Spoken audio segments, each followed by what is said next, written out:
Hello, welcome to Homelands, originally produced on CFCR Community Radio, and we are live tonight with our special guest, Randy Morin.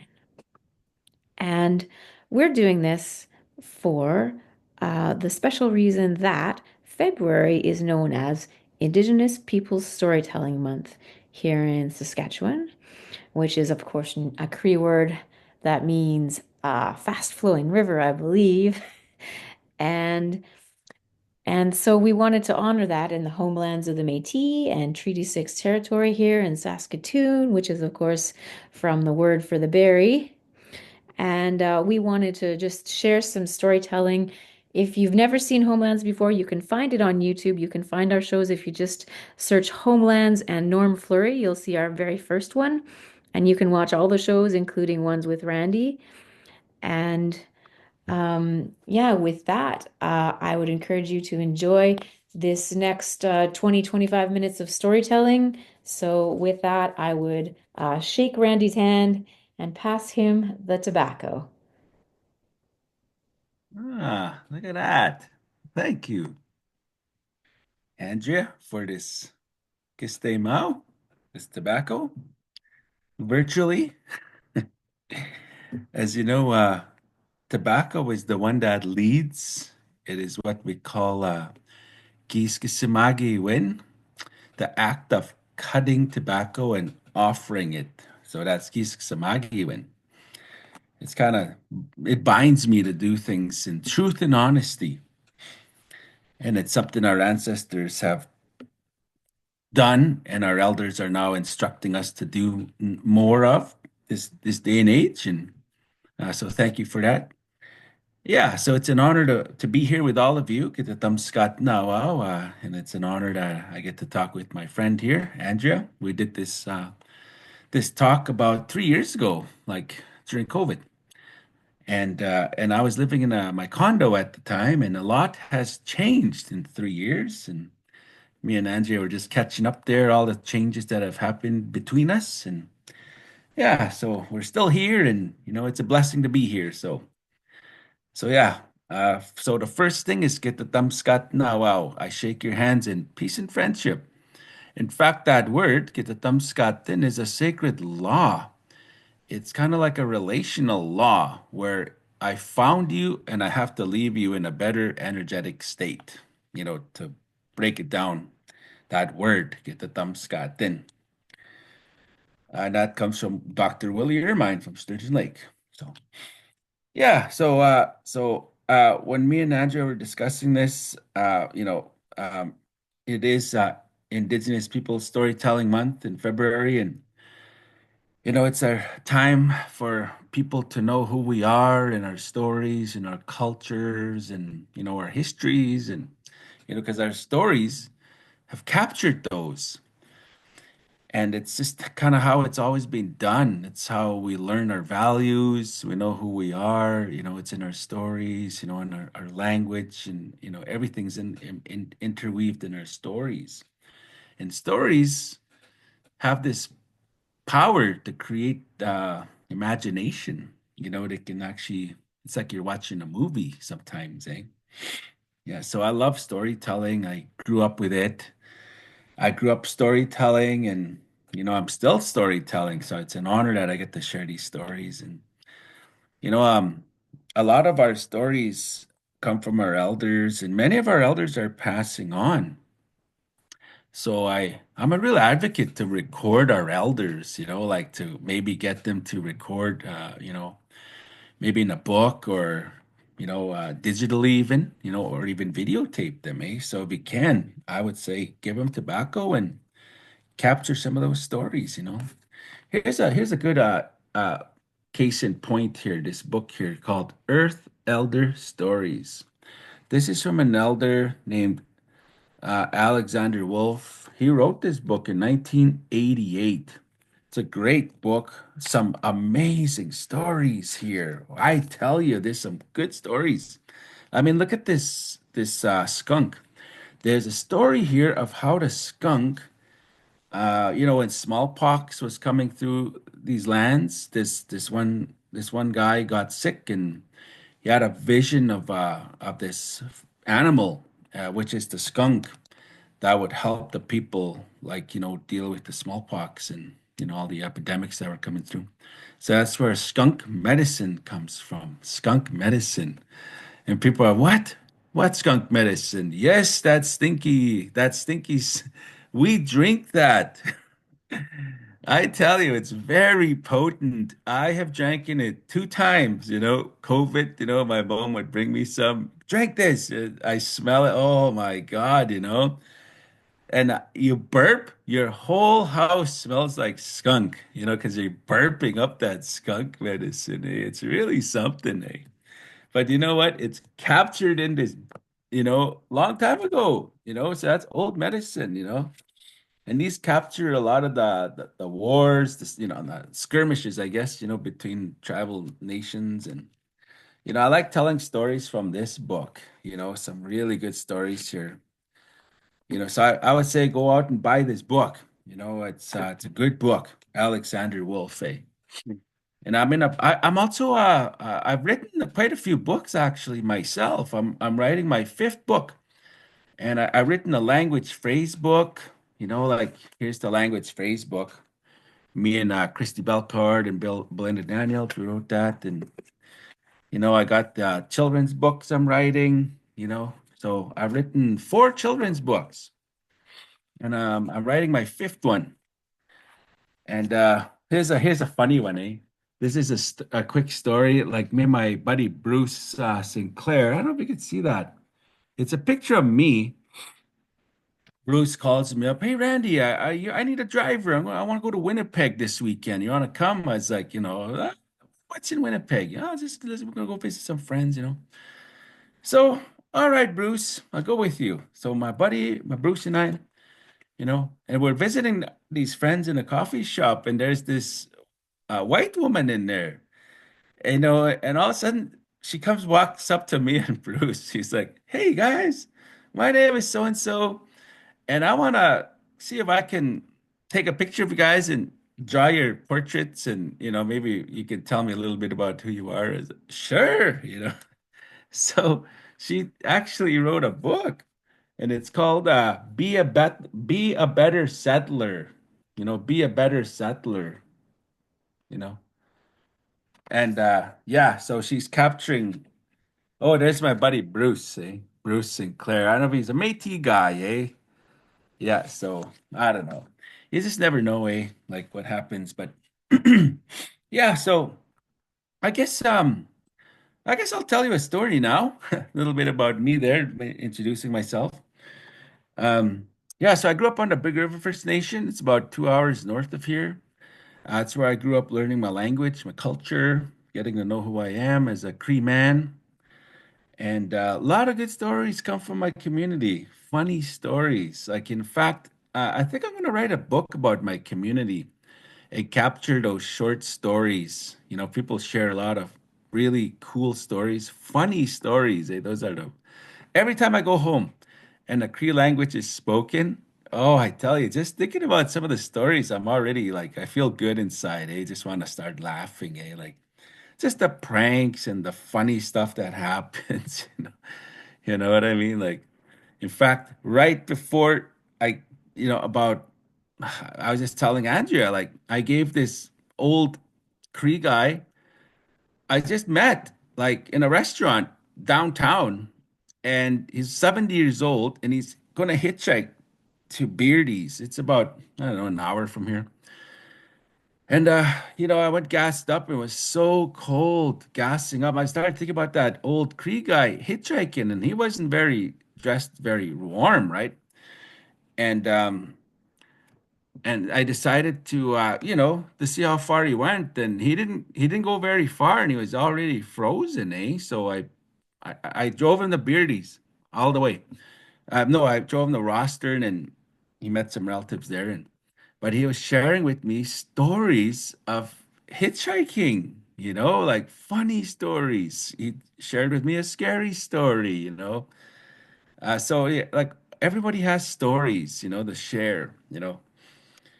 So he shared with me a story that, the power of prayer, eh? Like he was in a very tight situation, hitchhiking, and he told me, you know what I do when I'm in a tight situation, and I say, what do you do? And he's like, I think about the Sundance, it's like, wow, that's cool, So I was thinking about this story, my story, so I'll share it. So I would say. I was about maybe 12 years old. We had a pool hall back home on a reserve, and my parents bought me and my older brother a three-wheeler. Those things are very dangerous, eh? They're not like a four-wheeler. They're three-wheeled, so they're very tippy, eh? And there was a pool hall. We used to go play pool there. So I love playing pool to this day. In fact, my community have some of the best pool players. They went to Vegas, they won big pool tournaments and FSIN tournaments. They win. So my community, we have some amazing pool players.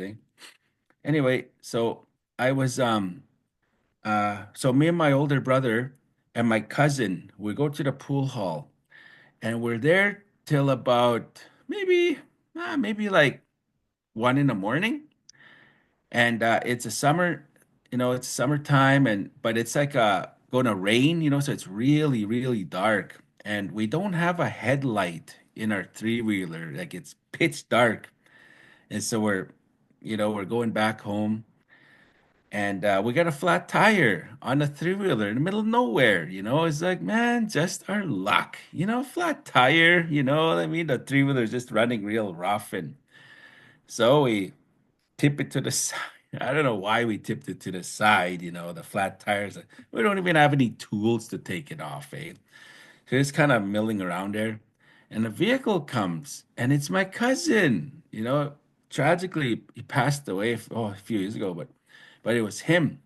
It is parked over there with his truck, and his lights are on brights.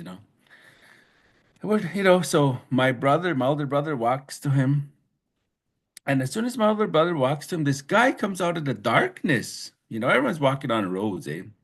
Middle of the night. And this guy comes out of darkness and he starts talking to me. He's like talking to me. And I feel like I know this guy. I feel like I know exactly who he is. And so my cousin's sitting on the three-wheeler. I'm in front of the three-wheeler. My brother's talking to my cousin. I'm talking to this guy, right? And I turn, look behind me, and all of a sudden, uh, there's a vehicle coming opposite of us. And this guy that I just met, he just pushes me, yeah, dick, and he pushes me as like, I just go flying. And right when he pushed me, this this car, those 70s boat cars, those real long cars. I don't know what they're kind of old cut they're really big boats cars, like the older style Oldsmobile. Well, that kind of car with a big front end, yeah, it was, full of people drinking, eh? And they just flew. They were flying down the highway. My cousin's lights are on brights, so they don't know, eh?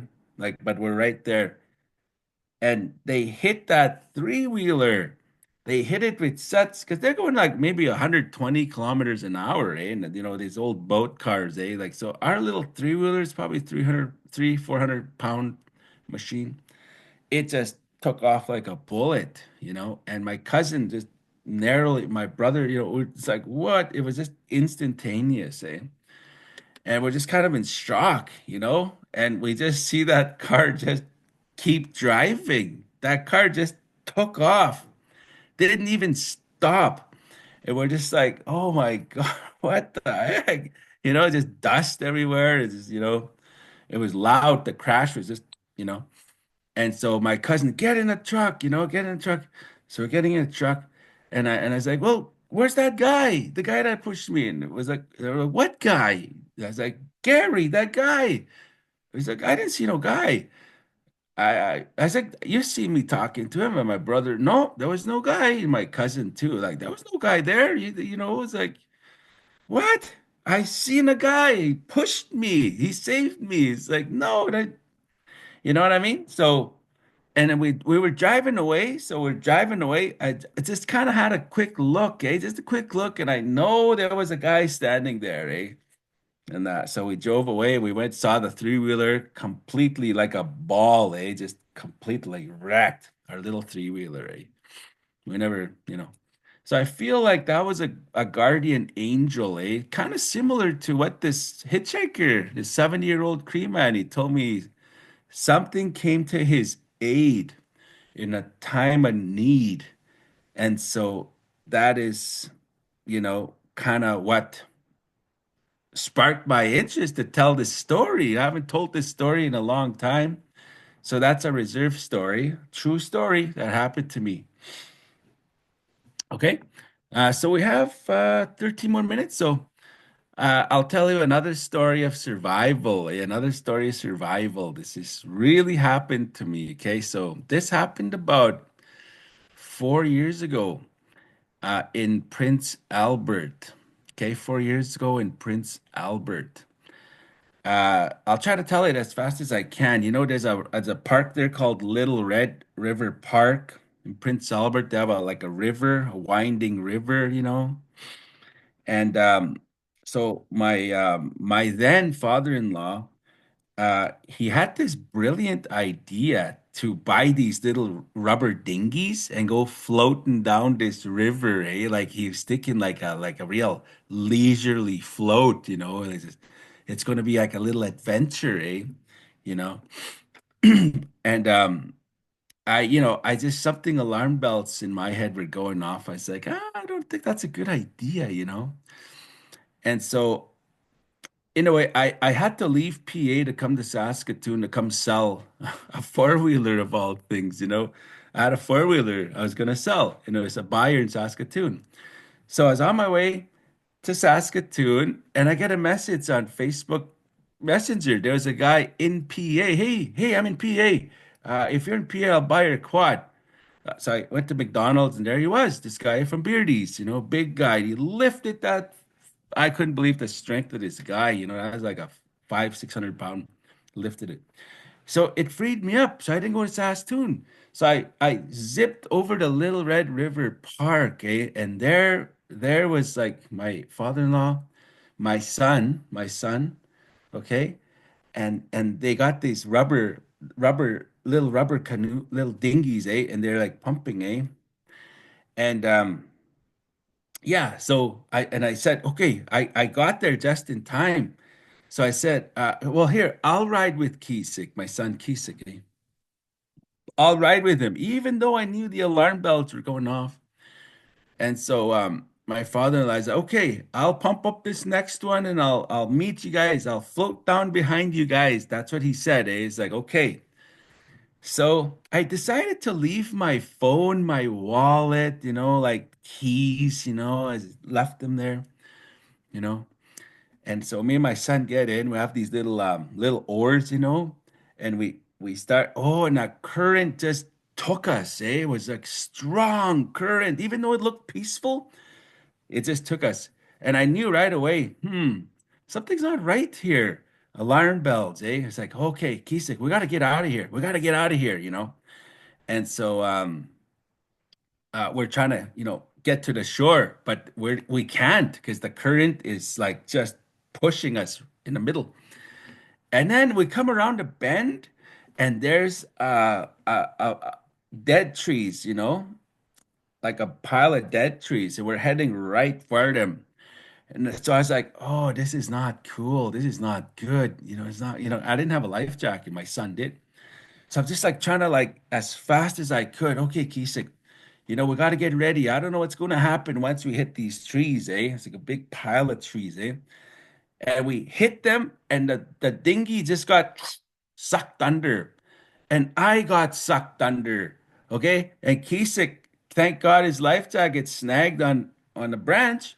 He's hanging, and I'm like getting sucked under. There's debris underneath there. If I let go, I'm going to get stuck underneath all this debris, and I'm not gonna, you know. So it's like, holy crap, ice cold water in a spring. I'm hanging on for dear life, and the current is beating me. you know. I could feel my strength is leaving me, and the water's, I can only breathe up to my nose here, and I'm just like, oh, I guess this is how I go. This is it for me, you know. And I was like, I kind of in my mind said like, creator, it would be pretty cool if you could help me, right now.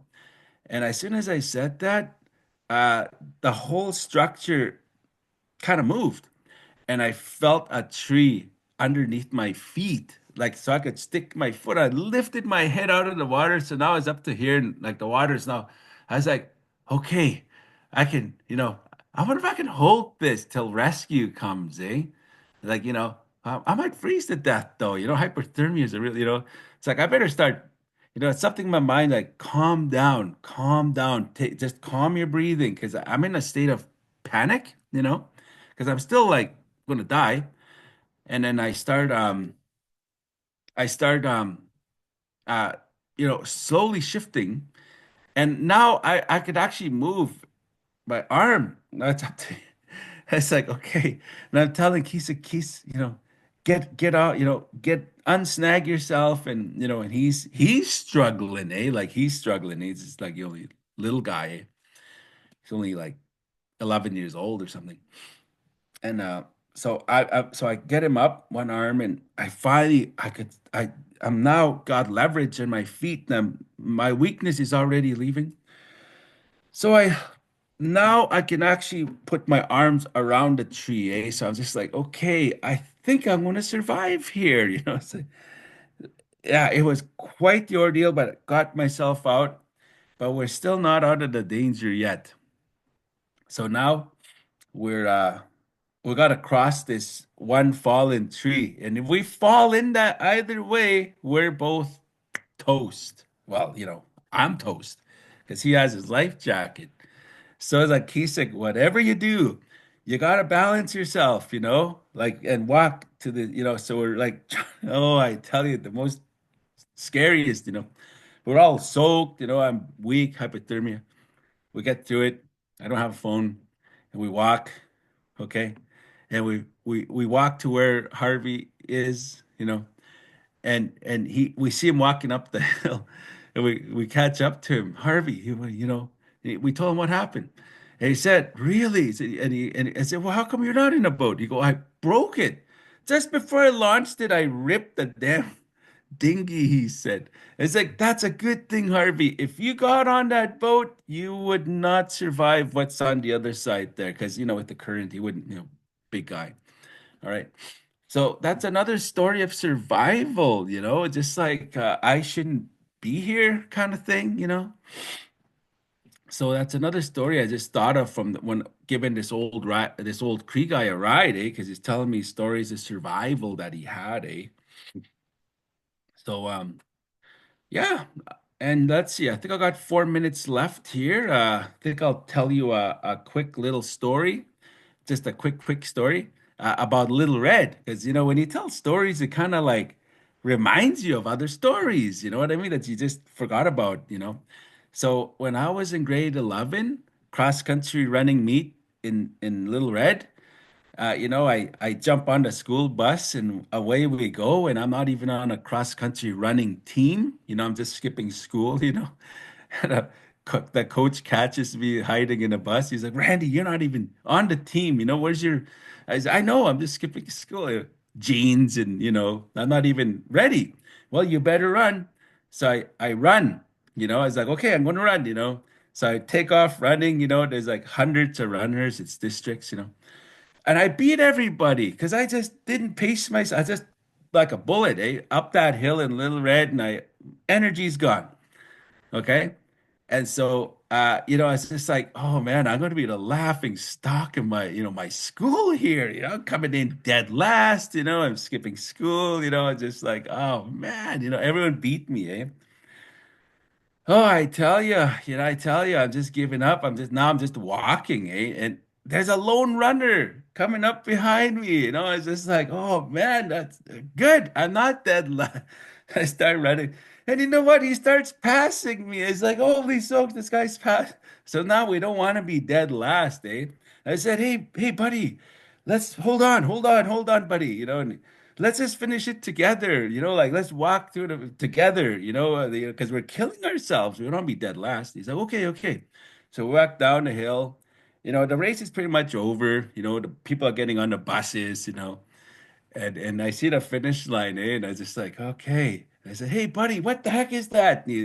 As soon as he looked, I just took off, and now he's chasing me. He's trying to, he's just like, you can just hear yelling behind me. And I'm just running for the finish, and I beat him past the finish.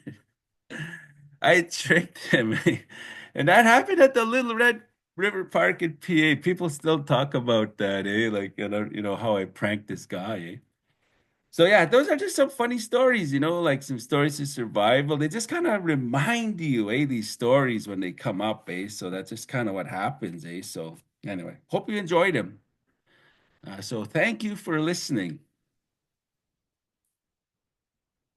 Kishi Marzi to our relative tonight, Randy Morin from Big River First Nation. He's a wonderful storyteller. He's got books out that you can get. He's got children books.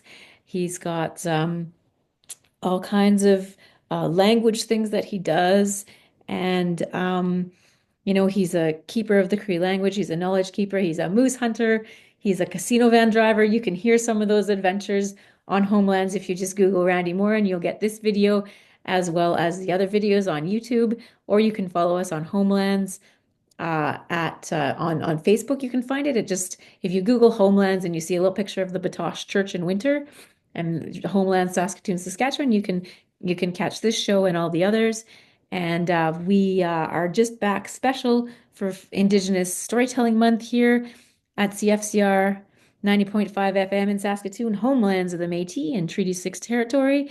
But you can catch all our old shows, and maybe after Storytelling Month is over, we might do a regular session if there's interest. So you can email us at métishomelands@gmail.com.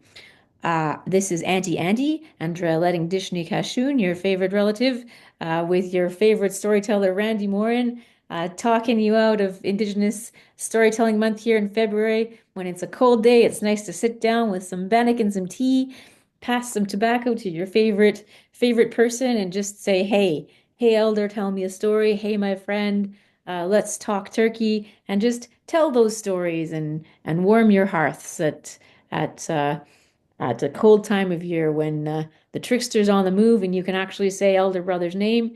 You can tell traditional stories, you can tell adventure stories, you can be grateful for life and just the fact that you can always pray to Creator when you need help. So with that, thank you so much, Randy, for your time tonight and thanks to Jay at CFCR for helping us fit in some Indigenous storytelling this month. So hi. Hi, hi. Thank you, Andrea.